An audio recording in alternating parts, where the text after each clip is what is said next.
За сайн байцгаана уу. Та бүхэнд амралтын өдрийн мэнд. За тэгээд манай Telegram сургалт тосолсон онлайн курс хичээлийн маань одоо 2 дахь 7 өдрийнх нь одоо хичээл нь бол одоо ингээд эхэлж байна. Тэгээд би одоо та бүхэндээ одоо хичээлээ заах гэдэг анхан шатныхныхаа слайдаа ерөөхдөө бэлдээд тавьчихсан. Тэгээд одоо видео хэлбэрээр та бүхэнд одоо энэ онлайнхаа хичээлүүдийг ерөөхдөө ингээд түргээд тайлбарлаад явъя гэж бодож байна. За тэгээд ерөөхдөө бол онлайн хичээлүүд бол эхний 2-7 хоног бол ороод дуусчихж байгаа. Энэ бол сүүлийн онлайн ингээд хичээл байгаа. За тэгээд энэний араас дараагийн 2-7 хоног нь бол юу явах вэ гэхээр ерөөхдөө энэ дээр ингээд заасан бүх юмудаа практик дээр тийм ээ. Одоо бодит одоо чарт дээр яг ямар хөө байдлаар ашиглах вэ гэдэг одоо ерөөхдөө бол туршлагаасаа хуваалцсан ийм чарт дээр бол иймэр ажиллана ч юм уу тий. Одоо ерөөхдөө бол яг заасан аргачлалууд маань бол үтцээсээ хамаарат олон янз болчдөг. За тэрийг нь бол ерөөхдөө тус нь тайлбарлаад өгчнө гэж бодож байна. За тэгээд ерөөхдөө хичээлээ эхлэе. За тэгээд ингээд хичээл 2 гэдэг хэвчээ одоо слайдын маань дагуу ерөөхдөө бол энэ хичээлээр ямар хөө нэр том юмнууд заах вэ гэдэг одоо энэ ч бол бичсэн байна. Сэтгэл зүйн талаар заах юм байна. За тэгээд түүнд одоо нөлөөллийн талаар заах юм байна. Тэгээд risk reward ratio гэдэг ерөөхдөө бол трейд хийдэг тийм ээ. Хүмүүс одоо ашигладаг одоо өөрийнх нь одоо юуны төлөвлөгөө гэх юм уу. Тийм юу гэдэг вэ? Тэрийг одоо тайлбарлаад өгье гэж бодож байна. Тэгээд нэмэлт одоо жишээнүүд тийм ээ. Ямар хөө төрлийн risk reward ratio гэдэг байж болох уу гэдэг ерөөхдөө бол явдаг. За тэгээд түүний араас ерөөхдөө бол арилжаа хийх төрлүүд. За тэгээд түүнийхэн төрлүүд scalp, day trade гэдэг тэрнийхэн талаар тайлбарлаж байна. За тэгээд төрлийнхээ араас болохоор анализ хийх техник уу аргачлалуудын талаар тийм ээ. Тэрийгээ заагаад явах юм байна. За тэгээд түүнийхээ араас одоо яг одоо бодит төр техникүүд одоо нэмэлтээр юу гэдгийг тий аргачлалуудаа заагаад явах нэ гэдэг явуулах нэ. За тэгээд түүний араас сэтгэл зүй гэдэг одоо явж байна. Сэтгэл зүй гэдэг бол ерөөхдөө бол бидний одоо юу л байна одоо ажил төрөл одоо амьдралд тийм ээ. Ямар нэг одоо шийдвэр гаргахад бол хамгийн түрүүнд нөлөөлдөг зүйл байгаа. За тэгээд түүнтэй адилханаар одоо энэ forex гэдэг чарт дээр маань бол оролцоод юу яагаад явахад бол хамгийн түрүүнд нөлөөлдөг юм бол сэтгэл зүй байгаа. За тэгээд forex маань өөрөө бол анхлаас оролцож байгаа хүмүүст бол их сэтгэл зүйн талаас нь тийм ээ олон янзаар хэмжилт хийж өгдөг байгаа. Тэгээд түүнийхэн дагуу анхнаас нь одоо өөрийгөө бэлдээд сэтгэл зүйрхэ давуу тал тийм ээ сул тал тэрийг анхнаас нь бол одоо бэлтгэхэд засаад явуул их зүгээрээ гэдэг ихэд бол энэ дэр ингэ тайлбарлсан байгаа шүү. За тэгээд ерөөхдөө бол хүмүүжил гэдэг ярьдаг тийм ээ. Манай монголчууд хүмүүжилтэй хүүхэд гэдэг ярьдаг. За тэрнтэй адилхан анхнаасаа багасаа одоо хүмүүжилт өссөн хүмүүсийн хувьд бол энэ forex ихэд бол их ялбар амар байдаг байгаа. Ягаад тэгэхээр та бол өөрийн гэсэн төлөвлөгөө гаргах чинь. За тэгээд дөрмүүдээ гаргах чинь. За тэгээд дөрмүүдээ дагаад явхад бол хүмүүжил гэдэг зүйл маш чухал байна. Тэгээд эхнээс нь ахвал дөрмүүдээ юу яагаад даахгүй явах юм бол ерөөхдөө бол асуудал ингээд эхнээс нь ахвал ундраад эхэлдэг байх нэ. Тийм учраас яг яс одоо юугаа дөрм одоо тэр өөрийнхөө төлөвлөгөөгөө дагаад явахын тулд эхний ээлжинд өөрийнхөө хүмүүжил хэрвээ тийм ээ өөрийнхөө давуу тал сул тал энэ төрөйга бүгднийг одоо зэгцлээд ерөөхдөө бол цаасан дээр бичээд өнгөрсөн 7 хоногт хийсэнтэй адилханаар улам гүнзгийрүүлээд тийм ээ чарт дээр ингэж оруулах гэх юм байна гэдэг. Эхний ээлжинд бол яг хоо демо дээр хийж байгаа хүмүүс бол шууд хийгээл тэр энэ тэндээс ороод ингээд үзэхэр сэтгэл зүйд чинь бас давхар ямар хөө нөлөөлөл гарч ийн тийм ээ. Тэр одоо демо аккаунтаараа трейд хийгээд үзэхэр тийм олон янзын ерөөхдөө бол нөлөөлөл үзүүлдэг. Хүн хүнээсээ бас шалтгаална. За тэгээд тиймэрхүү байгаа. Тэр өнийг хэдүүлээ бас тэгээд юу яагаад дараагийн 7 хоногийн хагасны сар хүртэл тийм ээ дараагийн хичээл хүртэл энийгээ бас өөрсдөө гэртээ завтдаг үеэрээ бэлдээ цаасан дээр яагаад цаг гаргаад ерөөхдөө бол хийгээд явах нэ гэж ойлгох. За тэгээд дараагийнх нь юун дээр бол за сэтгэл зүйн талаас нөлөөлөх гэдэг. Энэ бол ерөөхдөө бол forex дээр тийм бэлэн мөнгөөр яг ороод явхаар хүмүүст бол иймэрхүү нөлөөлөл үүсдэг юм а гэдэг бол одоо ингээд харуулж байна. Мөнгө алдснаас үүдэх стресс гэж одоо ерөөхдөө нөлөөлдөг байх нь тийм. Мэдээж хэрэг мөнгө алдчихад стресстгүй хүн байна гэж байхгүй. За тэгээд шинэ ордер оруулсны дараа одоо тэнцээ очих болоогүй гэдэг тийм. Ерөөхдөө бол стресстэй байгаа. За тэгээд ашигтай ажилласны дараа улам шунах гэдэг бас нөгөө шунлын тийм.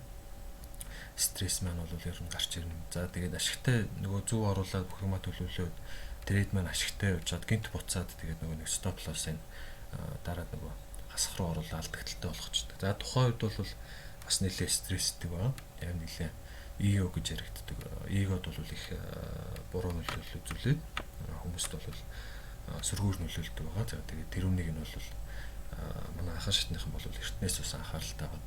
За нэг иймэрхүү юм ер нь болд юм байна гэдгийг бол хараад явхад бол гимгүү зүгээрээ. За тийм байна. За тэгээд түүний дараагаас бол одоо risk reward ratio гэж ерөөхдөө бол байдаг.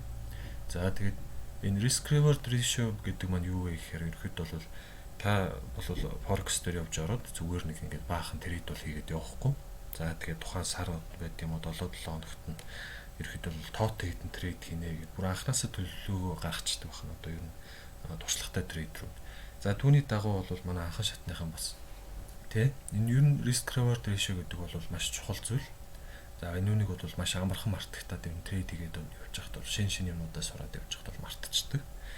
Энэ үнийг бол анханаас нь өөртөө тэ зүгээр хөвшүүлээд дадал зуршлуулгоод ингээд сануулад ингээд суулгачих юм бол дараагийн ээлжинд бол танд одоо трейд хийгээд явхад бол илүү ашигтай тэгээд хүмтэй тэгээд таны алдагдал чинь бол бас бага байна гэдгийг бол санаж явах хэрэгтэй. Энэ бол их чухал шүү. Тэгээд та хэд бас энэ маш сайн сурч авах хэрэгтэй. За тийм ээ. За тэгээд энэ ч бол ерөөхдөө жишээ хэлбэрээр оруулсан. За тэгээд энэ ч бол юу одоо оруулж одоо энэ төлөвлөгөө гаргадаг вэ гэдгийг бол харуулж байна. Арилжааны төлөвлөгөө алдах болоо болох тоо бас гаргана тийм ээ. За хэдэн арилжаа хийхэд тооцох гэх. За гэхдээ энэ risk reward ratio хийхдээ бол зүгээр нэг трейдер бол хийчихгүй. Эхлээд хэдүүлээ бол нэг ашигтай ажилтдаг тийм аргачлалаа бол болно тийм судлаад. За тэгээд түүний дараагаас аргачлалаа back test хийдэг. За тэрийг бол яг дараа сараас тэр гүнзгий дээр ерөөхдөө бол заагаад явчих гэж бодож байгаа. За эхний ээлжинд бол энэ үнийг заая.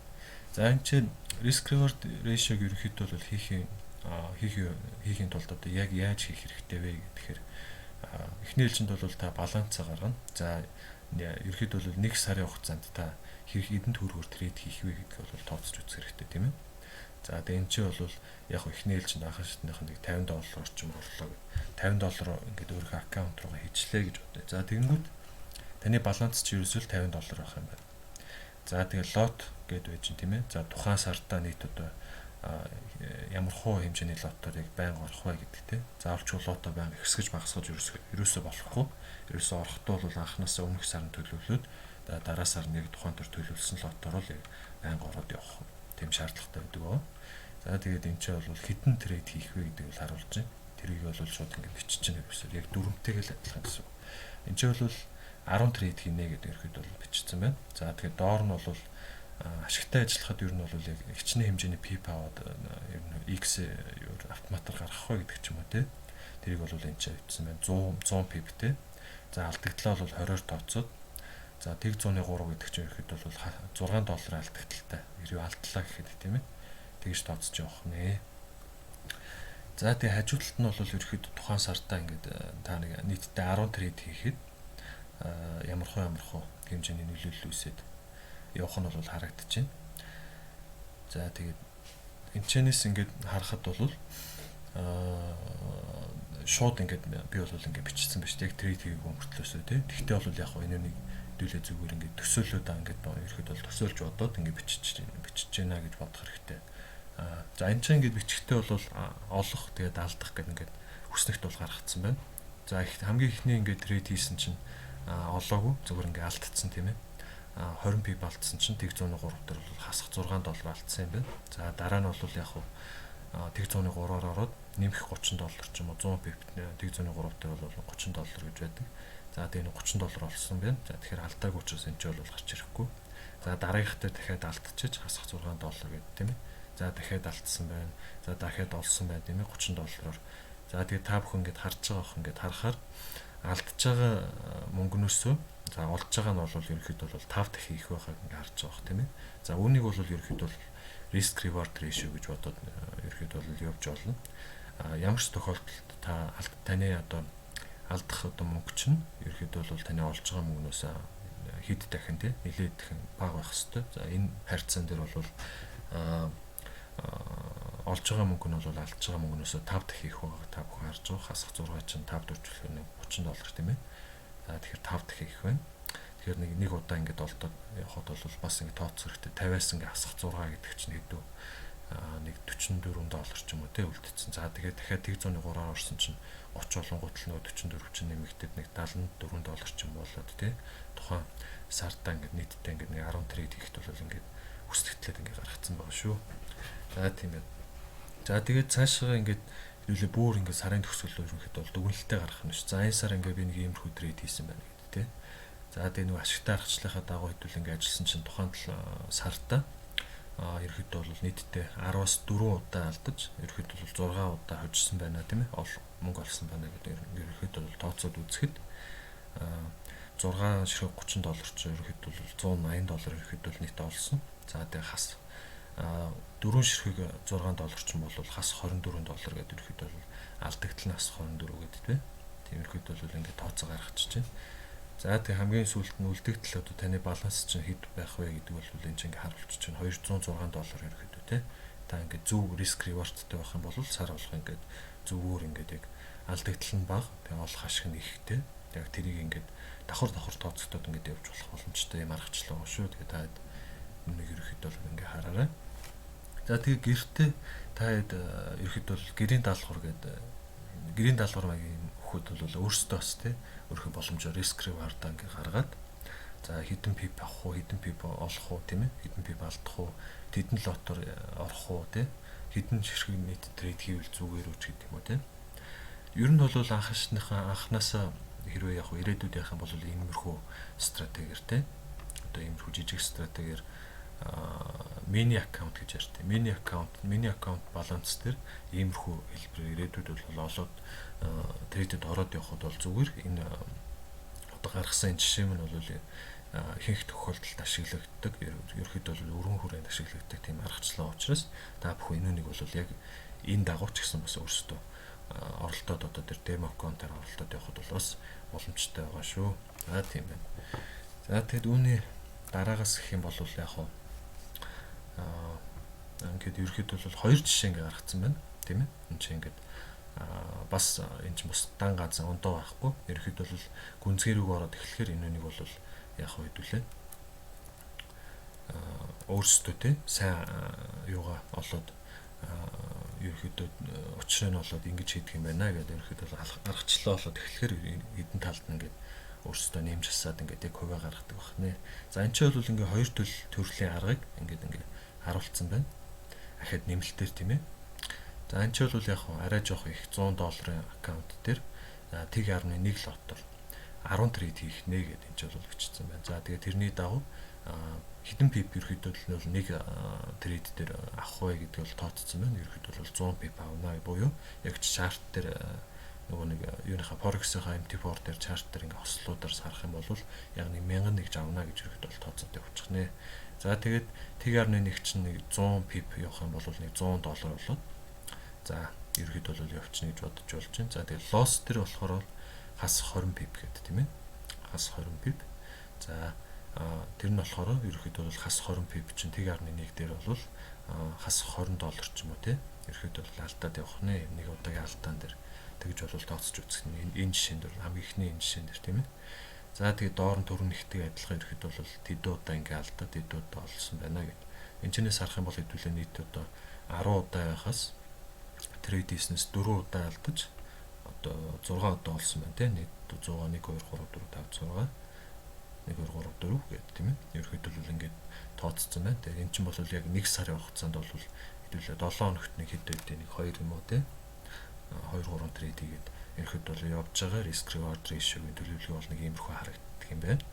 За тэгээд цаашаа одоо хэдүүл ингээд бүр сарынхаа төгсгөл нэг дүгнэлт нийт юугаа ингээд гаргаад тавьчих штэ гэдэг юм бол яг олохдоо бол 600 болсон байна. Алдахтаа хасах одоо 4 удаа алдахад бол 20 дөрвжүүлэхээр тийм ээ.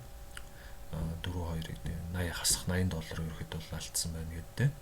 За үлдэгдэл маань бол $620. За мэдээж хэрэг бол юу яах та энэ өөр дээр баланс дээр байгаа 100-аас энэ 600 дээр нэмэхээр 700. За тэгээд 700-аас хасах 80 гэхээр 700-аас хасах 80 чинь бол $620 ингээд ерөөхдөө бол сартаа ингээд олоод явах боломжтой юм risk reward ratio бол байна гэдэг ерөөхдөө бол тооцож болох.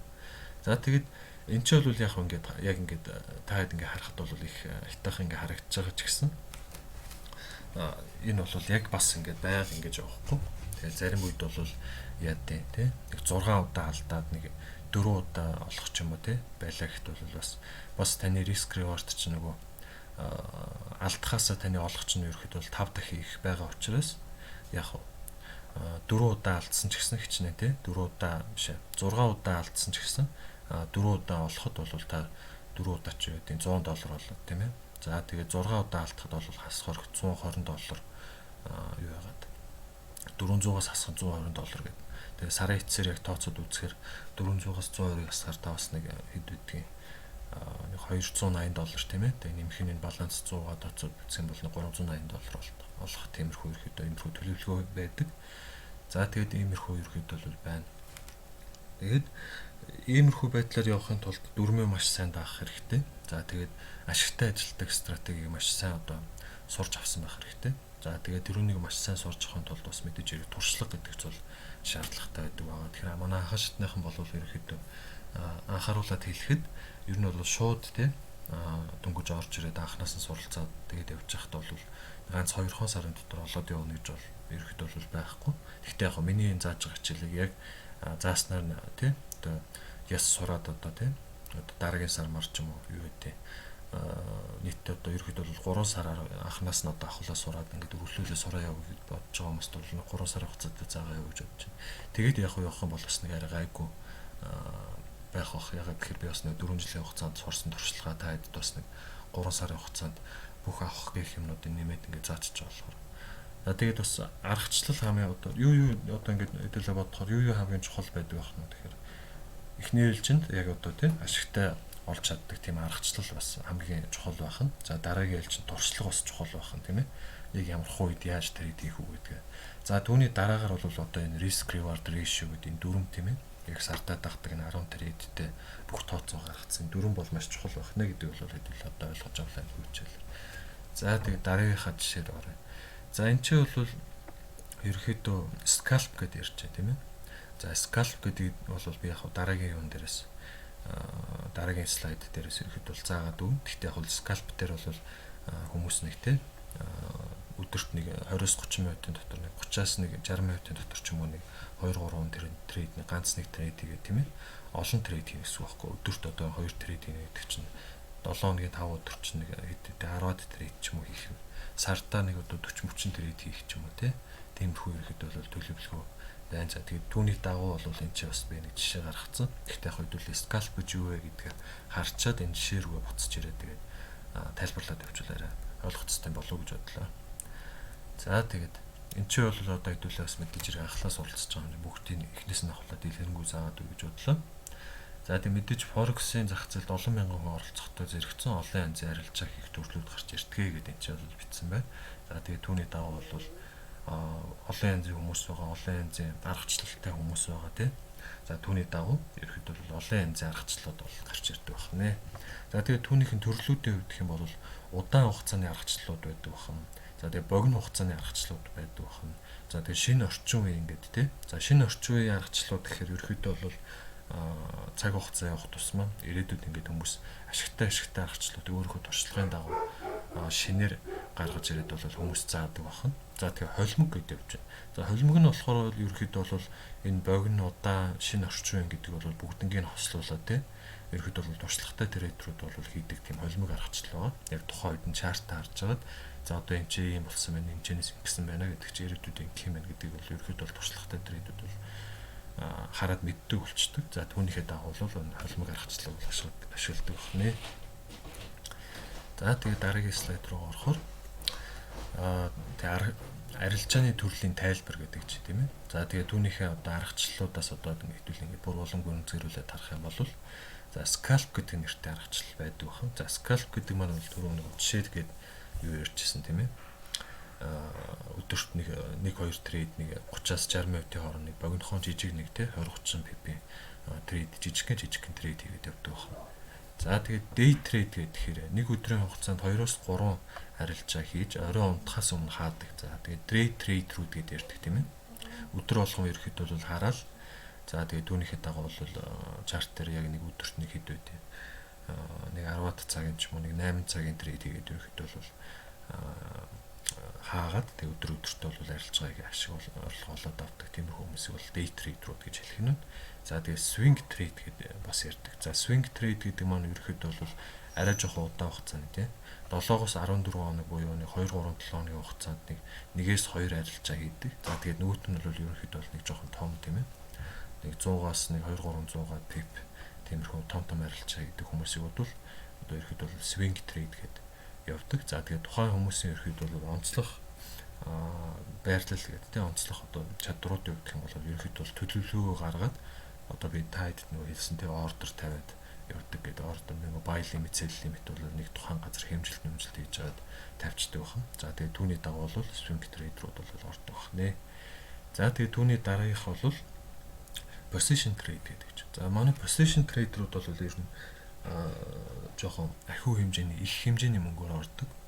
За их хэмжээний гэхээр ерөөхдөө бол нэг 5,000-аас 10,000 за энэ 20-30 мянган долларын хэмжээтэй тиймэрхүү том трейд хийдэг хүмүүс ерөөхдөө 2-оос 3 сарын хугацаанд тий position swing trade-тэй адилхан ерөөхдөө төлөвлөгөө гаргаж байгаа ордер хийгээд за тэгээд нэлээд доороос ч юм уу тий одоо хамгийн доод хэсэгт нь хурж ирэхээр нь авчаад за тэгээд дээшээ нэлээд хэд үдэ нэг 1000 pip байт юм уу нэг 2000 pip ч юм уу явлаа 2-3 мянган pip-ийн ерөөхдөө бол ашигыг нэг улирлалтай нэг ганц 2 трейд хийгээд авдаг хүмүүсийг бол position trade гэдэг байна. За тийм байна. За одоо ингээд ерөөхдөө бол scalp, day trade, swing trade гэдэг ерөөхдөө хүмүүст юуныхаа анализ дүгнэлт хийдэг, арилжаа хийдэг төрлүүдээ ярьсан юм чинь одоо ингээд scalp-ийнхаа төрөний ярьсан уу жишээ рүү орё тэ хэдүүлээ. За scalp ч гэдэг ерөөхдөө богино хугацаанд трейд хийдэг хүмүүс маань ерөөхдөө бол иймэрхүү риск reward-аар трейд хийдэг юм байна гэдэг энэ ч бол жишээ гаргацсан байна. Баланс нь бол нэг $100-тай. За тэгээ лот нь бол нэг 100-3 ч юм уу те бас нэг их биш лотоор ордог нэг бага хэмжээний лотоор ордог бахан. За тэгээ трейдийн хувьд гэх юм бол бас арай жоохон их хэмжээний 20 30 40 ч үт юм уу нэг сартаа те богино хэмжээний трейд хийж байгаа учраас. За тэгээ profit нь та ингээд харж байгаа. Ингээд өмнөх жишээн дээр бол 100 гэсэн бол энэ ч нэг 30 pip ч юм уу те арай нэг бага хэмжээний. За тэгээ risk reward ratio тооцоод үзэх юм бол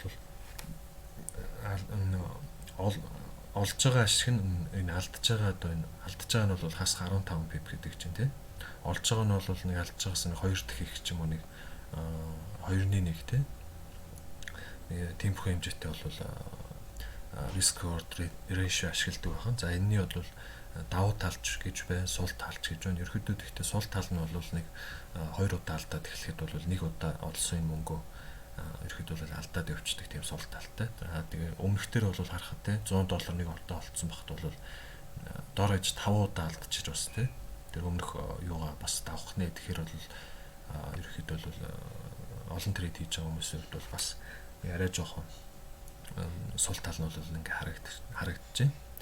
За тэгээд эн чинь бол ингээд өснөгтлээд олох алдах нь бол бичсэн. За тэгээд олохдоо бол $30 pip нэг 103 дээр чинь болвол те нэг $9 ч юм олдог. За тэгээ алдахтаа 15 pip чинь нэг юу гэдэг юм 15 pip чинь нэг 103 дээр нэг хасах $4.5 ч юм байт тийм те орчим ойролцоогоор яг чарт болгон дээр бол яг ийм бол байхгүй баг зэрэг дээшээ доошоо нэг баг зэрэг хэлбэлцэж харагдана. Яг тэгэхээр бас өөрсдийнх нь спрейд тэгээд нэг чихэн бутархын бас нэг арай жоохон ондоо байдаг болох. За тэгээд түүний дагуу ингээд алдаад ингээд ирэхэд бол олон дахин трейд хийгээд за энэ ингээд зураасууд бол яг энэ чинь ингээд нийт ба ингээд 20 30 трейдийг ингээд бас бичгээр энтэйг л адилхан юм чинь зөвөр ингээд ирэхэд бол жишээ маягаар ингээд оруулсан байгаа. За тэгээд хамгийн доор нь бол ирэхэд 60% win rate-тэй стратеги ашиглаж байгаа гэж одоо ирэхэд бол тооцоод үзэхэд нийтдээ 12 удаа ингээд олох нь $9. За тэгээд алдахад бол 8 удаа алдаад нэг асах $4.5 нэг 8 удаа алдахны сартаа бол манай нөгөө богино хэмжээний scalp гэдэг хүмүүс байна. За тэгээд чартын хувьд бол яг хөө энэ хэд ямар хуу чарт дээр ажилладаг вэ? Ямар хуу цаг дээр ажилладаг вэ гэхээр бол 11 минутаас нэг 15 минут гэдэг юм уу те. Одоо энэ 15 минутын чарт дээр бол ингээд ажиллах нь байна. Тэгээд яадаг вэ гэхээр өдөртөө нэг ингээд нэг 30 минутаас 60 минутын хугацаанд те. Одоо энэ ч юм уу ирэхээр нь сэл хийгээд хэд үдээ 15-аар нэг хэд нэг цаг хагас нэг 2 цагийн хооронд ч юм уу те ингээд нэг 30 pp аваад ингээд явчихдаг бахан. 1 минут 5 дээр тавьдаг ч юм уу. Харж байгаа нэг богинохон хугацаанд. Тэгээд явдаг бахнэ. Манай скальперууд бол. За скальпер нэг иймэрхүү. За тэгээд одоо ерөнхийдөө бол анализ хийх техникүүдийн талаар ерөнхийдөө бол ярьж эхлэе гэж бодож байна. За тэгээд энэ ч бол өнөөдөр ингээд та бүхэндээ заах аргачлалууд бол Fibonacci гэдэг аргачлалын талаар заах нь, Gartley butterfly гэдэг аргачлалын талаар заах нь, за support resistance-ийг хэрхэн зурах вэ гэдэг аргачлалыг бол заах нь тийм ээ. За тэгээ хажууд нь бол ерөнхийдөө дэлгэрэнгүй тайлбарыг нь бол оруулсан. Энийг бол та слайдыг нь бол өгөөд хамт видео хичээлтэй хамт тусаргаад явуулчих та хэд хараарай. За тэгээ энэ ч бол ерөнхийдөө тайлбартайгаа ингээд бол оруулсан. За тэгээ ерөнхийдөө Fibonacci гэдээс эхлэе. Fibonacci гэдэг маань бол ингээд том уул хэлбэрийн хөдөлгөөн ингээд дэшээ ингээд явчлаа тий. За тэгээд буцаад доошлохдоо хаанаас очиод буцаж магадгүй гэдэг хэсгийг ерөөхдөө бол хуваар ингээд цаанаасаа тийм хэмжилттэй тийм юу өгчдөг. Чарт дээр байдаг. Тэрийг одоо гоо чартгаар харуулна. Тиймэрхүү хэлбэр ерөөхдөө бол стратеги. За тэгээд тэрнийг яаж чартер хийх вэ гэх юм бол тэгэл одоо буцаад нэг жоохон том цаг руу тий. Хор хаварлаж ч юм уу. Цаг руугаа орлоо. Fibonacci-г бол чартны зүүн дээд хэсгийн insert гэсэн одоо энэ зэс рүү ороод за тэгээд хэдүүлээ харах нь шүү дээ. Ингээд харна шүү дээ. Insert гэсэн зэс рүү орохоор ингээд баахан indicator, line, channel, gan, Fibonacci гэдэг шүү дээ. За Fibonacci гэдэг дээр нь хэдүүлээ retracement гэж байна. За тэгээд дээшээ явчаад доошоо ингээд буцаад нэг буцчаад дээшлэх тиймэрхүү стратеги дээр бол хэдүүлээ яг хамгийн эхлээд доор ингээд цэгээ ингээд авчих штэ. Энд чэнэс маус нэгээ дараад за тэгээд салахгүйгээр дээшээ ингэж зөөгөөд хамгийн оройгийн хэсэг хүртэл ингээд тавьчихна. За тэнгуут бидүүлэнд нь юу харагдаж байна вэ гэхээр ингээд оройгоос авахлаа тэгээс хавлаа 100 хүртэл тийм ээ. Fibonacci-гийн одоо ерөөхдөө бол support resistance-ийг нь магадлалаар ингээд хэдүүлэн ингээд гаргаад өгчдөг иймэрхүү аргачлал байна. За тэгээд түүний дагуу ингээд хэдүүлээ харахаар энэ аргачлал дээр одоо яаж ордог вэ гэхээр ихэвчлэн одоо энэ 50% дээрээс ерөөхдөө буцдаг одоо ингээд дээшээ явчаад яах юм бол хэдүүлээ Fibonacci-гаар ингээд явчихдаг. 50% дээр авчид ордер бол их хүмүүс тавьдаг. За тэгээд түүний дараагаар 50 дээрээс ирэх болох бол 61.8 дээрээс. Энэ доотлын 61.8 гэсэн хувь дээр ордер авчид тавьчихдаг байна. За тэгээд дээшээ хэд үдийн тэг хүртлээ цагаасаа хамаарат хэдэн пипэд өөрсдөө pp болон стоп лоссоо оруулаад тэгээд ирэхэд бол явчихдаг байна. Fibonacci стратеги. За тэгээд энэ дээрээ хэрвээ дахиад засахаар бол ингээд энэ улаан цэгийн яг энэ юун дээр нь маус авч чам хоёр удаа товшоод тэгээд ингээд дээшээ доош амжилт ингээд тавьчихна. Тэгээд ингээд тавьчихдаг баг шүү. Тэгээд тавихтаа хамгийн энэ эхний ингээд тавилтаа бол хамгийн наадлынтэй одоо энэ юунаас авч болно. За тэгвэл энэ ч яагаад авахгүй нэ гэхээр бол ерөөсөө нэг огцсон ингээд дээшсэн байх хэвээр. За тэгээд энэ ч энэ хэсэг бол яг хөө те бас нэг хальт жоохон доошлцод байсан. Энэ ч бол арай л их зайтай ингээд буцчаад тэгээд дэвшилж байгаа учраас энэ ч бол бас Fibonacci авах шаардлагагүй байна гэж харж байна. За тэгээд Fibonacci-г бол ямар ч цаг дээр daily дээр ч байна уу, weekly дээр байна уу, боор хаврал дээр ямар ч цаг дээр та одоо ингээд дээшээ явж байгаа ингээд юу чинь чарт чинь ингээд буцаад би жоохон доошлж байгаа юм уу те харагдах юм бол Fibonacci ингэж татаад хаана оруулах бол шийдэж болох нэ.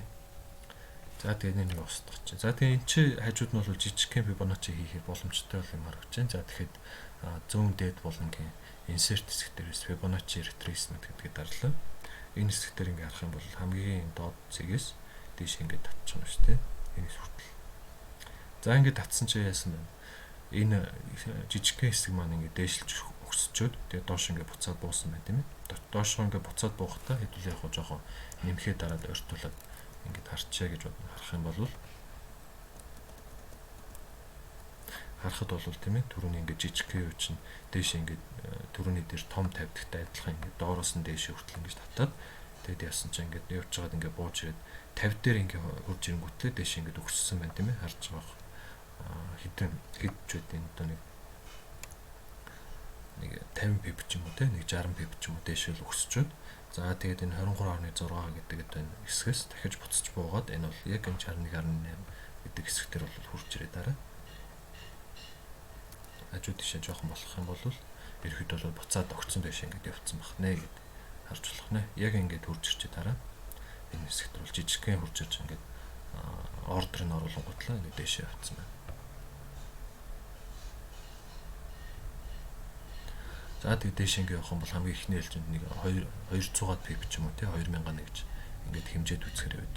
За би энэ хэмжилтийг яаж хийгээд нөхөр энэ баруун дэд болонгийн нэг дээшээ доошоо нэг кросс гэдэг нэг юм юу байгаа шүү.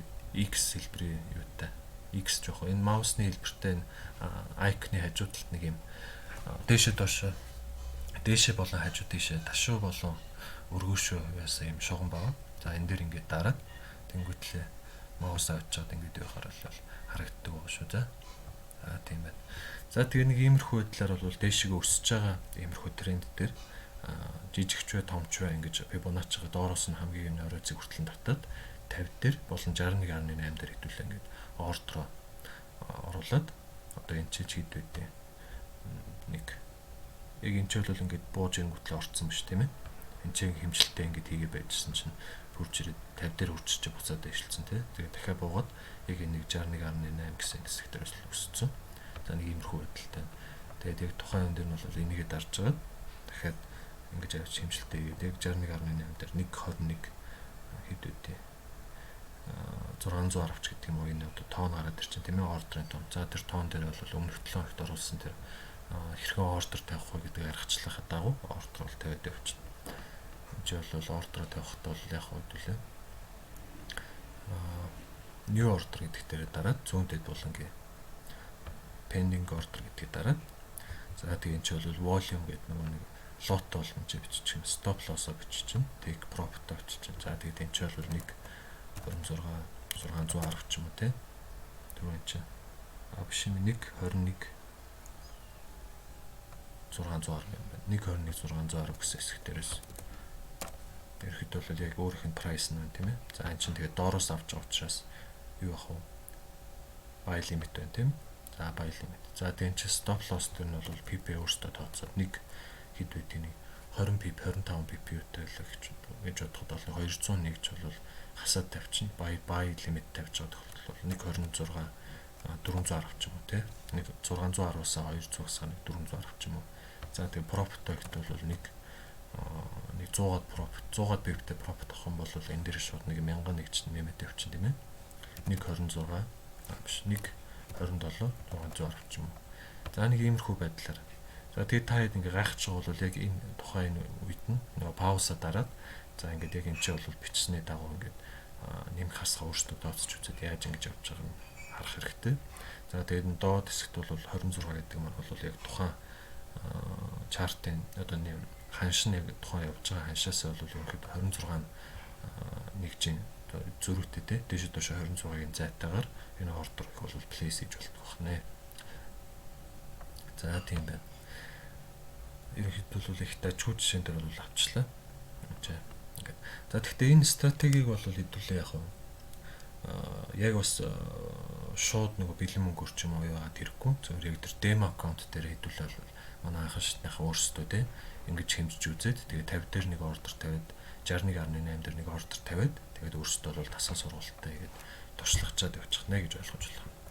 За тэгээ Fibonacci маань дан ганц одоо дээшээ өсөж байгаа дээр явахгүй бас доошоо бууж байгаа дээр явагддаг байна. За тэрүүнийг нь бол яаж авдаг гэдгийг нь бол би одоо юун дээрс харуулад явчих гэж бодож чинь жишээн дээрээс дахиад нэг жишээ зураад тий. За цаах нь за энэ ч бол нэг иймэрхүү жишээ юм тийм ээ. За Fibonacci-га яахта арай жоохон эсрэгээр нь ингээд доошоо явж байгаа юм тренд дээр бол яаж зурах вэ гэдгийг харуулад өгч бодлоо. Insert дээрээ дарлаа. Зүүндэд бол ингээд Fibonacci бас яг адилхан retracement дээр. За түрүүн өмнөхтэй бол доороос дээш ингээд татчихсан бол одоо энэ ингээд доошоо бууж байгаа энэ юун дээр бол тэ энэ хэсэг нь байхгүй байлаа зүгээр нэг иймэрхүү чарт байлаа гэж ингэж бодъё тэ. Ингээд доошоо бууж байгаа. Тэгэх юм бол дээрээс доошоо татчихдаг. Хамгийн энэ дээдлийн цэгээс нь одоо энэ доод цэг хүртэл тэ хамгийн доод цэг хүртэл ингээд татаад ингээд авч тавьчихдаг байна. За тэгээ авч 50 гутал ерөөхдөө бол бас өмнөхтэйг адилхан тий 50 дээрээс буцаж дээш өгсөж гарч бууна. Эсвэл 61.8 дээрээс бууна гэдэг ерөөхдөө бол тооцоод доошгоо бууна гэдгийг нь sell limit order бол тавьчихна. За тэгээ эн чинь бол бас яг 50 дээрээ хурж ирж нэг жоохон consolidate хийж агаад доошгоо буугаад нэг жоохон тест мэсний тэр гэж дээшээ 61.8 жоохон давцаа харагдчихэ. За тэгээд жоохон давчаад ерөөхдөө бол бууцсан. За нэг иймэрхүү байдлаар ерөөхдөө би Боночиг ашиглана. Тэгээд таад тэгээд эх 7 хоногтой тий дараа 7 хоногийн хагас бүтэн сайн хүртэл энэрхүү аргачлал ингээд туршиж үзээд явах нэ. За тэгээд слайд руу оръё. За дараагийнх нь бол Gartley butterfly гэдэг аргачлал. За энэ үнийг бол яг зурагтай ингээд энэ дээр бол оруулсан байгаа учраас төр зур орхиод support resistance гэдэг рүү орчих. Support resistance-ийг заасныхаа дараа бол Gartley руу орох нь гэж ойлгомжлоо. За support resistance гэж юу вэ гэхээр chart дээр байгаа нэгж маань одоо тэр ханш маань ерөөхдөө бол нэг тодорхой одоо тий газар очичоод ингээд буцаад буурдаг ч юм уу, тодорхой газар очичоод буцаад өсдөг ч юм уу. Тиймэрхүү чартн дээр ажиглагдж байгаа газрууд бол шугам татчихдаг. За тиймэрхүү ингээд чартад нөлөөлөд дэш доош олгоод байгаа тиймэрхүү хүчтэй одоо support resistance гэж ярьдаг. Тиймэрхүү хэсгүүдийг бол шугам татчихдаг. Тиймэрхүүг бол support resistance гэж хэлж болох нэ. За тэгээ энэ хоёр маань бол ерөнхийдөө бол хоорондоо холбоотой. Ингээд ерөнхийдөө дээшилжлээ гэхэд бол нэг юутай одоо ингээд чарт руу ороод шууд тайлбарлаж тээ. За support resistance-ийг ерөнхийдөө бол хэрхэн зурах вэ гэд хүмүүс бол гайхдаг баг. Тэгэхээр бол хэдүүлээ ямархан аргачлал ашиглаж байгаагаас ерөнхийдөө бол шалтгаална. Scalp хийж гэнэ үү, тэ swing trade хийж гэнэ үү, day trade хийж гэнэ үү, тэ тэр өмнөх дээр заасанчлаа. За тэгээд яг ерөнхийдөө хамгийн их хөвчлэн бол их олон газар хурж ирээд те одоо бол эн чинь ингээд 2 удаа хурж ирж ингээд оройн хурчтэй буцаа бууцсан байна. Иймэрхүү газар дээр бол ерөнхийдөө бол support resistance авч тавьждаг. За тэгээд түүнийг зурханд бол баруун дэд болонгийн нэг юм шугам байна те хажуу дэш болсон. Энэ шугамн дээр дараад авчид өөрхөд тавих ч газар дээр ингээд тавьчихдаг. За тэнгуүт одоо ингээд support resistance маань ингээд гараад иржээ. За энэ тохиолдолд бол ингээд доороос нэгж маань хурж ирчээд ингээд буцаад буурсан ингээд тэг хурж ирээд нэг хальт хурчээ буцаад буурсан байгаа юмхүү тохиолдолтой. Дахиад хурж ирчээд дахиад буутсан. Иймэрхүү тохиолдолд бол энийг resistance гэж хэлдэг байна. За тэгээд доотлолт нь хэдүүл ингээд дахиад нэг спортоо зурах гэдэг үзье те харж байгаа. Одоо ерөөхдөө бол эндээс нэг энэ хооронд ч юм уу те нэлээ ингээд хурж ирчээд хөрөнгөтлөө буцаад дээшсэн байгаа та ингээд харагдаж байна. Спортоо ингээд зурчлаа те. За спорт гэдэг маань ерөөхдөө яаж ийм вэ гэхээр дээрээс ингээд доошо бууж хөрөнгөтлөө дээшээ ингээд явж байгаа гутал спорт гэдэг маань англиар бол ерөөхдөө туслах, дэмжиж өгөх те дэмжлэг маяг гэсэн тийм ерөөхдөө монголоор орчуулах юм бол тэгж хэлэгддэг. За тэгээд түүний дагуу дэмжлэгийн дагуу хурж ирээд ингээд дэвшилсэн resistance гэдэг маань бол монголоор ерөөхдөө бол англи үг. За тэгээд монголоор орчуулах юм бол юу яах? Эсэргүүцэл гэж ерөөхдөө хэлдэг. За түүний дагуу ингээд чарт маань дэше өрөөд ирсэн чи эсэргүүцээд доош ингээд болгоцсон байна гэж ерөөхдөө ойлгож байна. За тэгээд түүний дагуу ингээд энэ маань нэгч маань ингээд доошо буучаад ингээд манай спортыг ингээд эвдээд ингээд доошо ингээд буучлаа шүү дээ. За тэгэнгүүт хэрвээ буусан тохиолдолд энэ спорт маань эвдэрсэн спорт чинь ерөөхдөө бол эвдэрсэн тохиолдолд resistance болж хувирдаг. За түүнийг хэдүүлээ яаж одоо шалгаж үзэх вэ гэхээр ингээд эвдэрчээд буцаад ингээд дээшээ өсөхдөө нэг үржиж нэг хэсэг дээшээ доош олж ингээд тест хийчихэд ингээд буучиж байгаа. За тэгсэн тохиолдолд бол энэ маань бол resistance болсон байна гэдэг ерөөхдөө харж болох. За тэгээд энэ resistance маань ч гэсэн адилхан. Ингээд одоо доороос ингээд хурж ирээ те. Одоо энэ хэсэг бол доороос chart маань хурж иж байгаа тохиолдолд энэ чинь resistance болсон те. Ингээд явж байгаа эвдрээд ингэж явж байгаа буцаад ингээд жоох яач гот дээшилсэн байгаа дэмжлэг өгсөн байгаа тохиолдолд энэ бол спорт болсон байна те. За тэгэхээр ерөнхийдөө бол хоёулаа адилхан спорт resistance гэж ярина. Гэхдээ яг тухайн үед чарт маань доороос ирж гинүү дээрээс ирж гинүү гэдгээс нь хамаарат ерөнхийдөө бол спорт resistance гэж ярьдаг байна. За тийм байна. Тэгээд энийг ерөнхийдөө хэр амжилттай тавих вэ гэдэг. Би таад намайг харсан багтаа аюу их ашиглаж байсан. Бага тэгээд яг хоо чартаа харж байгаа л ерөнхийдөө хамгийн их оройн цэг хүрээд тэгээ бууж байгаа хэсэгтэр бол яаж тавьчихдаг те. Дээдл нь 2 3 гэдэг юм уу. За энэ ч бол ингээд хүрцэн. Энэ хэсэгтэр бол бас нэг хүрцэн гэдэг. Ерөнхийдөө бол дээдл нь 3 орой ч юм уу 3 доод энэ юу хэсэг ингээд хүрцэн хэсэг бол аваачаад нэг маус ингээд аваачаад тавьчихад тэрийг бол resistance гэдэг явж байгаа. За тэгээ энэ нэг MT4 chart дээр хэрхэн дээшээ доош хөдлөх вэ гэдэг ерөөхдөө бол хөдлөж болдог байх юм шүү дээ. Яаж хөдлөгдөв гэхээр одоо энэ юун дээр явж маус 2 удаа товч. Тэгэхээр нэг юм дөрвөлжин болж байгаа гэдэг маань идэвхжээд одоо хөдлөхөд бэлэн болцсон байна гэж ойлгох нь. Тэгээ маусаараа авчиад маусаас алхахгүйгээр те маусны дараа ингээд дээш доош хаач үед ингээд өөр ингээд зөөгөө тавьчихулдаг байна. За дээдлийн ч гэсэн адилхан маусаараа 2 төвшөөд дээш доош ингээд зөөгөө тавьчихулдаг байна. За тийм байна. Нэг ингэ устгах. Ерөнхийдөө бол supporter systems бол нэг иймэрхүү байна. Тэгээд дээдл нь 2 3 дээд орой юм уу доод явал дэрүүнийг ингээд хүрсэн тохиолдолд ерөнхийдөө бол supporter systems бол авч тавьчихна. За тэгэхээр тэрийг тавихтаа ерөнхийдөө ямар хуу арга тухайн хүн өөрсдөө ашиглахаас хамаарат энэ юу бол хэлбэлцэж олон янзын аргаар ашигладаг байна. За тийм байна. За тэгээд слайд руугаа буцаад очие.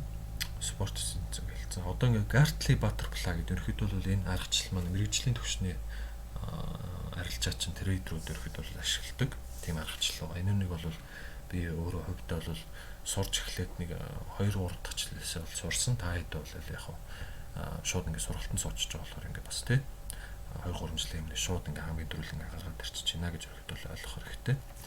За тэгээд энэ аргачлал маань яадаг вэ гэхээр ихэвчлэн комплекс бүтцэд ашиглагдах ба эрвээхийн далавч хэлбэрийн бүтц үүсэх үед орох газрыг хуваараа харуулдаг тиймэрхүү аргачлал байна. Жохон комплекс хэлбэрийн тийм. За тэгээд жишээг нь бол бид орн оруулсан. Gartley butterfly гэдэг аргачлалыг одоо хэрхэн ашиглах одоо зураг бол энэ ч байж байна. Чарт дээр бол явахдаа X, A, B, C, D гэсэн иймэрхүү хэлбэрийн тийм. Эрвээхийн далавч хэлбэрийн юу бол хэдүүл ингээ хараад явчих. За тэгээ тиймэрхүү хэлбэрийн юу ингээд X A B C D гэдэг ингээ тавьсан чинь болчихж штэ тий. Яг энэтэй адилхан нэг иймэрхүү хэлбэрийн дүрс үсээд явах юм бол D цэгээс яг энэ жишээн дээр бол хэрхэн бай хийхин аргачлалыг ашиглаа хэрхэн бай хийхийг харуулсан байна. За энэ ч болохоор энэ Gartley юуг ашиглаад хэрхэн сэл хийх аргачлалыг бол ингээ харуулсан байна. За тийм та хэд ингээ энийг ажиглаарай.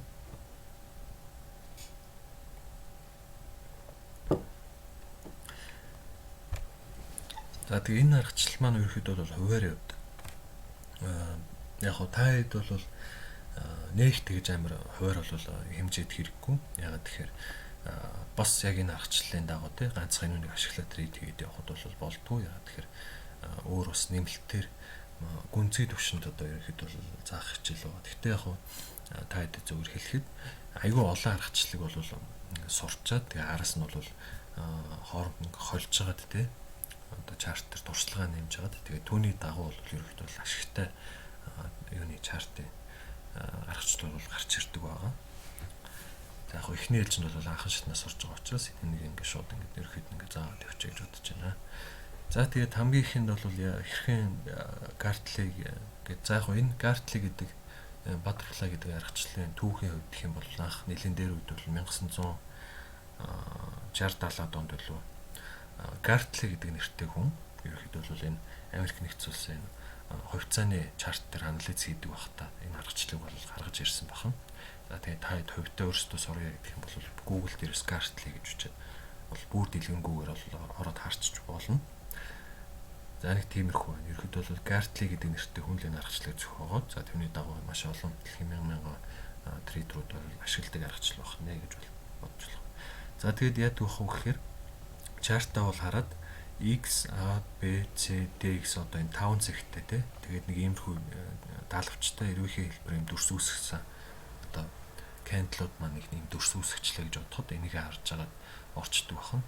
D гэдэг зэг дээрээс ерөөхдөө бол ордог бахан сел хийж тийм ээ. За энэ ч бол хэрхэн сел хийх аргачлал нь харагдаж байна. За тэгээд сел хийчээ profit яаж авдаг гэхээр D дээрээс сел хийгээд доошоо ингээд явж ангуутлаа. Take profit, trailing profit бол энэ чинь C дээр ингээ авч тавьчихдаг байна. Тийм ээ. За stop loss яаж тавьдаг гэхээр одоо энэ өмнөх X гэсэн зэг тийм. Энэ X цэгээс баг зэргийн дээшээ нэг хэд үгүй. Нэг 30% дээшээ тийм ямар ч нэг жир тооцчихсан 30%. X гэсэн цэгийн ерөөхдөө өмнөх орой энэ өмнөх орой ч юм уу тийм. Өмнөх орой энэ хай дээрээс stop loss тавьчихдаг байна.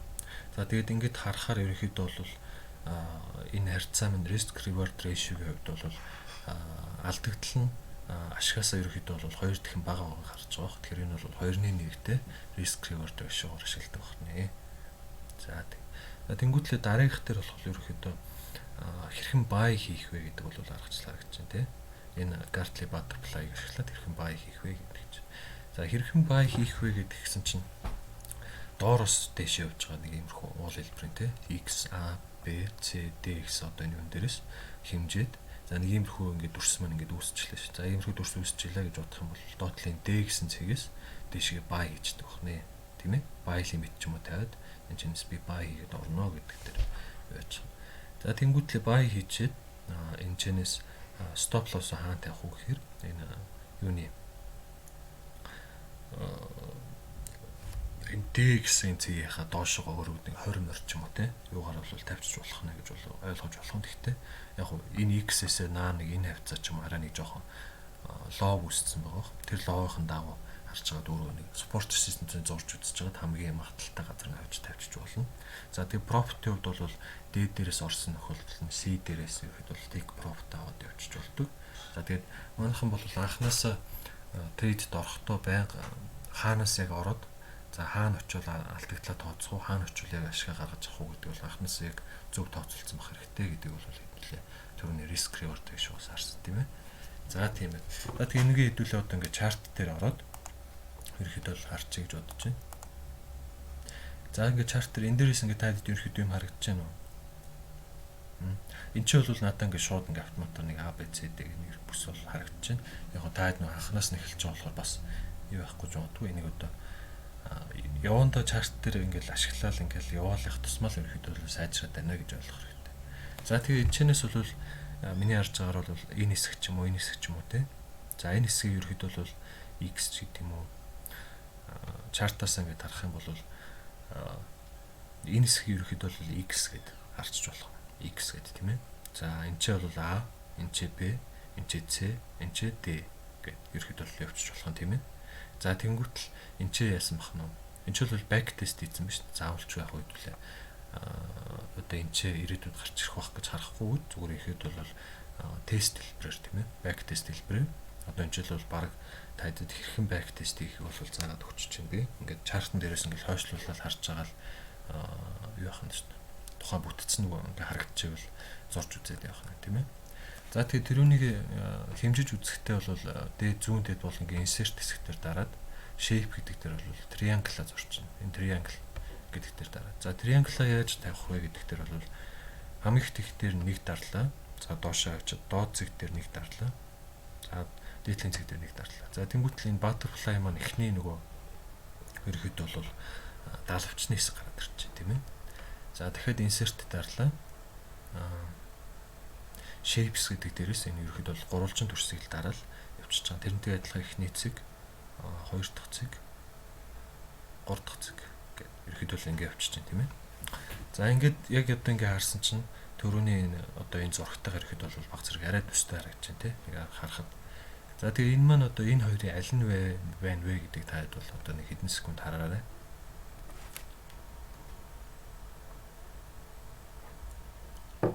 За тэгээ аль нь бах нь тэгэхээр ерөөд бол одоо энэ bearish Gartley гэдэг нь бах тийм. Ерөөд бол sell хийхэд ашигладаг Gartley. Ингээд дээрээс X, A, B, C, D гэсэн юутай. За тэгээ entry position бол D гэж таарах юм. Stop loss нь X-ийн жоохон дэшегээ.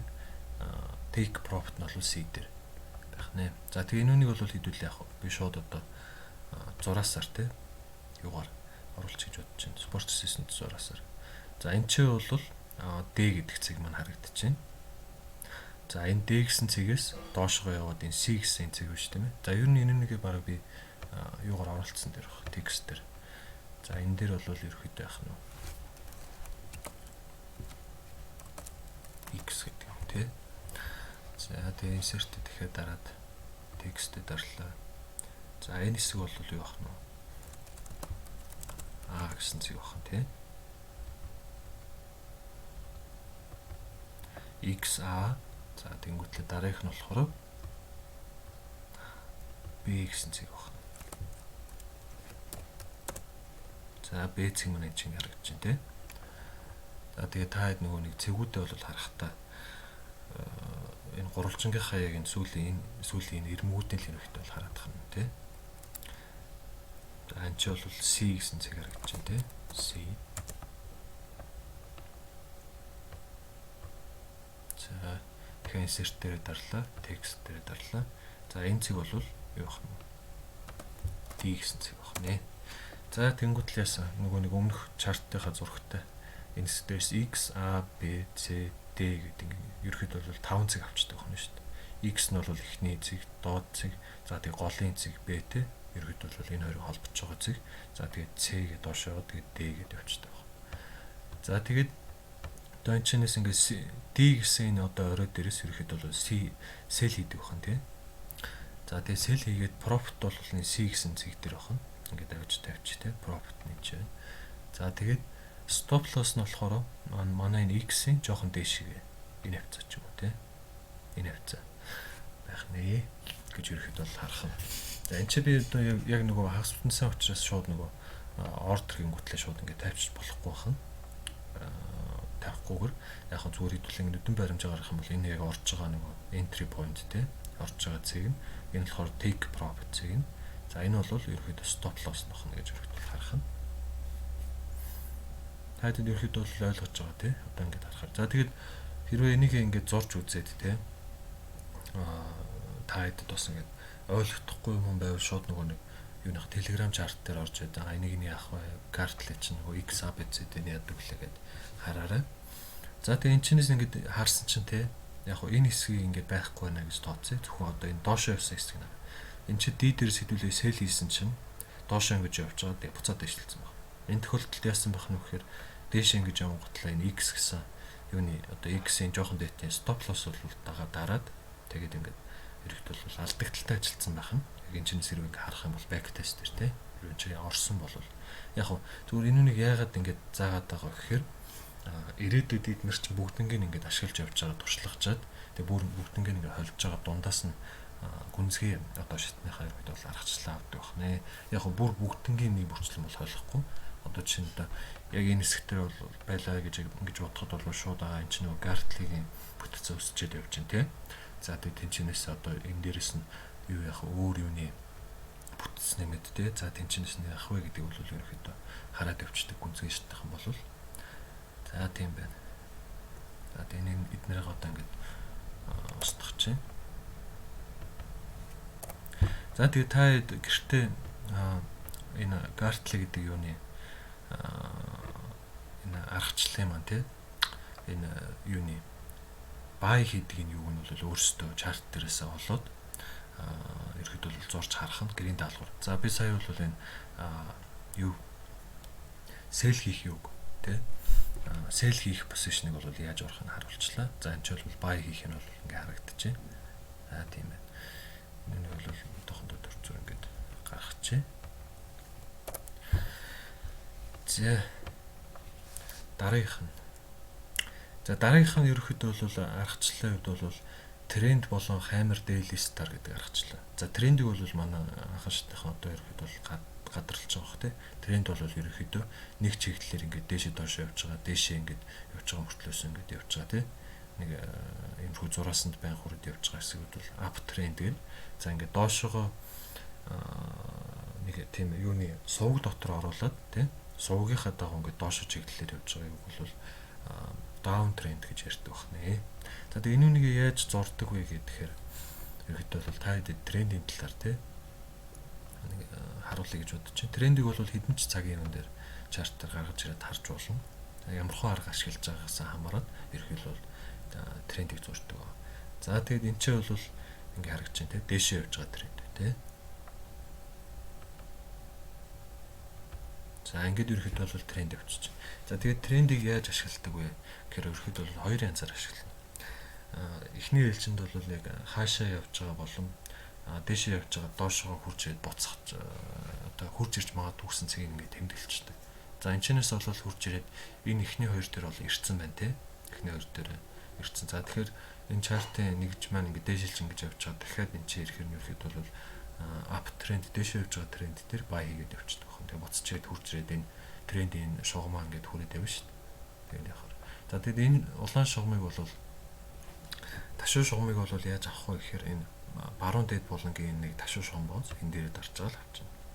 За тэгээд тэр өсчихвэл та хэд өөрсдөө ингээд дээдлэлтэн давхар бас тийм ингээд нэг иймэрхүү хоёр талын нэг юутай тренд ингээд үүсгээд явчих болно. Дээрээс нь сэл хийсэн ч болно, доороос нь хурцээд хүрэх юм бол бай хийсэн ч болно. Ийм хөлбөрөөр тренд явагддаг байгаа. Ап тренд дээр тий. За тэгээ чартынхаа хойшоо хэдүүл ингээд арай ондоо тренд юу байна ингээ харъя тий.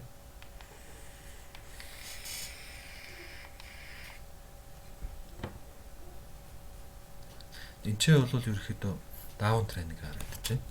За даун тренд дээр бол ерөөхдөө бол их хвчлэн трендийг дагна гэж ярьдаг. Тренд бол миний найз гэдэг. Ерөөхдөө бол дээд талд нь дээд талаас нь одоо юу гэдэг. Түрүүн бол доороос нь ингээд зураад явцсан шүү дээ. Түрүүнийхээ дагуу жоох эсрэгээр нь тийм ээ зураад явчихдаг. За энэ нэг жоох янзлаад хараа нэг жоох харахад хэвтэх нэр болгоч. За тэгээд нэг иймэрхүү ингээд доошоо явж байгаа тренд харагдаж байна. За доошоо явж байхад бол дээд орой хэсгүүд нь тийм ээ хүргээд ерөөхдөө бол тренд ихэ шугамаа ташуу шугамаа татчихад за тэгээд чарт маань ингэж явж байгаа хурж ирэх тоолонд нь ерөөхдөө сел хийгээд тэгээд профит өөр өсчихвэл аваад явж болно эсвэл үлдээгээд өөрхөө стоп лоссоо жоохон доошоо оруулаад нөгөө тавьчихдаг. За тэрийг бол яг дараа 7 хоногоос оруулахаар харуулна. За тэгээд ингээд явдаг. Тийм даун болон ап трендийн талаар ерөөхдөө бол ингээд харууллаа. Тэгээд та бүхэн энийг харж байгаад одоо слайдаас харж байгаа тий аль нь ап болон аль нь даун байна гэдгийг бол харах хэрэгтэй. За энэ чэнэс бол дандаа бай хийгээд явчихдаг байна шүү дээ. Ап тренд дээр. За тэгээд даун тренд дээр бол бандаа ингээд хурж ирээд толгой нь хурж ирээд явгал нь сел хийгээд явчихдаг байна. За тиймэрхүү. За тэгээд тэрүүний хажуу талд ингээд хаймер буюу daily star гэдэг нэг иймэрхүү candle хэлбэрийн аргачлал ирэхэд бол харагддаг. Энэ аргачлал маань яадаг аргачлал вэ гэхээр ерөнхийдөө бол их энгийн мөртлөсөн арай нэг жоохон тий элбэг харагддаг тиймэрхүү аргачлал. За тэгээд энэ аргачлалыг бол аливаа нэг одоо тий дээшээ явж байгаад ингээ орой үүсгэсэн тэр чартын нэг орой хэсэг дээрээс явж чингуудлаа нэг иймэрхүү хэлбэрийн тий алах хэлбэрийн ч юм уу ийм дүрс үүсгэсэн тохиолдолд ерөөхдөө бол буцахна гэж хардаг. За тэгээд доошоо явж байгаад доотлын ёроолын ирмэг дээр ерөөхдөө нэг иймэрхүү дүрстэй алах хэлбэрийн дүрс үүсгэсэн багт бол буцаад дээшлэхнэ гэж одоо ерөөхдөө бол хардаг байна. За тэгдүүлээ энүүнийг харахын тулд арай жоохон том цаг руу оръё. Daily дээр ч юм уу тийм. Гэхдээ энэ бол аль ч цаг дээр бол гарч ирнэ. За ингээд хэдүүл ингээ харахаар жоохон дэлгэрэнгүй болох томруулч те нэмэх хасахтай дараад ерөөхдөө бол зүүмэлж ерөөхдөө бол оруулдаг. За энэ ч бол ингээд ихний алхах бол харагдаж байна те. Яг түрүүнийхтэй адилхан. За яг алхах маань бол байнга нэг тийм төгс хэлбэрийн бол байхгүй. Олон янзын хэлбэртэй. Одоо энэ ч нэг юм алхах байхад энэ ч нэг юм жижиг хэмжээний алхах ч юм уу те. Харагддаг. За энэ ч ингээд бүр жижигхэн алхах ингээд харагдсан байна те. За тэгээд яг харахад ингээд дээшээ явж байгаад орой дээр ирэнгүүтлээ нэг юм алах үсгээ тэгээ буццсан тий. Хэрвээ ингээд daily дээрээс ингээд харж байхад алах үсцэн байх юм бол ерөөхдөө бол сел хийх нэ гэж ойлгох хэрэгтэй. За тэгэхээр сел хийхдээ бол бас яг шууд байгаа газарсан сел хийхгүй жоохон дээшлүүлээд өөрийнх нь орой дээрээс сел хийж болно. Эсвэл шууд ингээд байгаад газарсан ч болно хийсэн болно. Гэхдээ яг тухайн үед нь та өөрөө яг ямар хөө байдлаар чарт нь одоо буцаж жоохон дэвшилж буух нь эсвэл шууд буух нь гэдгийг өөрөө харж байгаад өөрөө дуршлагтарч болохоор ирэхэд бол сел хийдэг байна. Энд чинь бол ингээд жоохон доошлцоо дэвшилсэн байна тий. Яг алхан дууссаны дараагаас шууд бай хийгээд бас явж болно. За энэ чинь болохоор шууд орцсон ч гэсэн ингээд жоохон доошлч нөгөө юу яачаад стоп лосс дарчаад дэвшилсэн бооз. Тэгэхээр ийм хүн тохиолдолд бол харж байгаад жоохон доор авьяасан ч юм уу тий. Дээш ингээд бай хийгээд явахд бол 100 200 пп ашигтай ажиллах юм хөө аргачлалууд бас байгаа. Ч бол тий бас алах мөнгө гарч ирж байна. Алах гарч ирж. За тэгэд daily star гэж бас байдаг. Ерөнхийдөө энэ алах маань бол дотроос хөрх олон төрлөө байдаг. За star гэхээр бас нэг юм од шиг тий нэг юм жижиг нэх их сүүл байхгүй зүгээр нэг иймэрхүү юунод гарч ирдэг. Яг бүр илүү дэлгэрэнгүй шиг харах юм бол нэг юм ч юм уу тий од гарч ирлээ гэхэд одоо өмнөх явж исэн кандалынхаа эсрэг тал руу ерөөдөө явах тийм юу харагддаг. Одоо жишээ нь энэ ч байна тийм. Ингээд дээш ингэж явж байгаад энэ ч нэг жижиг юм од хэлбэр юм ингээд гараад ирсэн тийм. За энэ яг хасгаа дараад ингээд харах юм бол арай жоо жижигэрчдэг байна.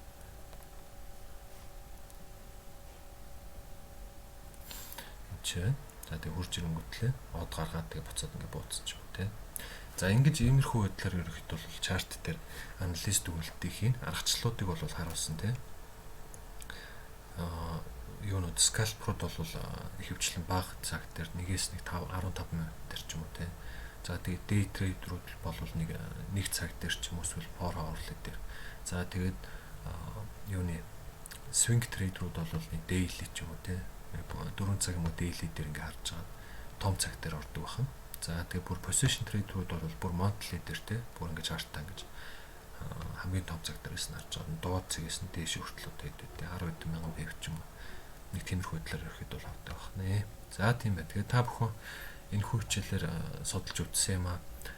Эх 7 хоногийн хагас тэнцэн хүртэл өөрсдөө чарт дээр гаргаад аль болох олон удаа ингээд чарт дээрээс одоо аргачлаа олоод за энэ ч тэгсэн байх нь тий хойш нь заавалчгүй ирээдүйд тэгнэ гэж харахгүй зүгээр хойшлуулад гүйлгээл ингээд харахтаа за энэ ч ийм болсон байна тэн ч ингэсэн байна тий тэн ч Gartley butterfly болсон тэн ч Fibonacci-гаар ингэж явж болсон байна гэдгийг бол толгойдоо өөрсдөө ингээд суугаад яваарай суулгаад тий. За тэгээд яг нь нэмэлтээр зөвлөгөө маягаар хэлэхэд ингээд би та хэд бол ерөнхийдөө нэг тийм хичээлийн бүтэц маягаар ингээд явж байгаа шүү. За тэгээд ерөөсөл миний ингээд зааж байгаа юмнуудыг яг хэлснийхэн дагуу яасан гэдээ явах юм бол та хэд бол ирээдүйд нэлээд ажгүй трейдерүүд болно гэж ерөөхдөө бол өөрсдөө ойлгох хэрэгтэй. Тэгээд чарт дээр бол гүнзгий хэмжээнд анализ хийх төвшин ч юм уу те. Та хэд ингээд бас ингээд 7 хоног болгон яг нэг те судалж болохоор хэмжээний хичээлүүд ингээд оруулж байгаа. За тэгэхгүй ингээд бас хит их юм ингээд нэг дараа оруулчихаар бас толгой эргээд явчихна. Тийм учраас энэ 7 хоногт нэг иймэрхүү байдлаар ингээд оруулж байгаа. За тэгээ энэ 7 хоног ерөөхдөө онлайн хичээлүүд бол дуусч байна. Хахан шатныхны тий. За тэгээд энэ түрүүний оруулсан юмнуудыг ингээд та дараа 7 хоногт харчин тий чартаас Gartley ахаад нэг иймэрхүү болж байгаа юм уу тий. Хаймер нэмэрхүү Fibonacci нэм байд юм тренд нь ингэж явдаг юм байна тий. За тэд нэрээ харч тэнгүүтлээ сүүлийн 2-7 хоног нь юу орох вэ гэхээр ерөөхдөө туршлагаас хамаарат case study гэдэг явчихна. За түрүүний заасан аргачлалуудаа би ерөөхдөө зураад ирэх 2-7 хоногт бол харуулна. За тэгээд давхар тухайн тэр юун дээр аль хэсэгт нь яаж орох уу те. За тэгээд тухайн хэсэгт нь ороход сэтгэл зүйд яг ямар хон нөлөөлөл үзүүлдэг үү гэдэг те. Тиймэрхүү байдлаар ерөөхдөө юмудаа оруулчихъя гэж бодож байна. За тэгээд тийм байна. За тэгээд та бүхэн амралтын өдрөө сайхан өнгөрүүлээд хичээлээ бас сайн туршлагачаад хийгээд яваарай. За баярлалаа. Баяртай.